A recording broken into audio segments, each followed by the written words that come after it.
Hi everyone, in front of me I've got POCO M4 and let me share with you how to block a number on this device.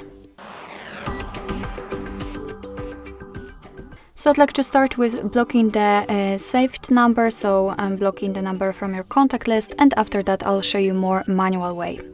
So let's enter the dialer, go to your contacts and find the contact you'd like to edit and tap on it or actually block. Then let's tap on the three dots icon in the right upper corner and tap on block numbers. Your device will ask you if you really want to do it because you will no longer receive any incoming calls or text messages from this number. So let's simply tap on block, and for some reason I am unable to block this number, but no worries, for sure you will be able to do that. You'll have this characteristic icon and also the information that the number has been blocked. You can also unblock the number the same way, just by tapping on the three dots icon, and there you will have unblock numbers, so you'll be able to immediately unblock it. The other way of blocking the number requires entering the settings, and it does not really matter whether you will be on the contacts, recents or the favorites. Just tap on the three dots icon in the right upper corner and tap on the settings.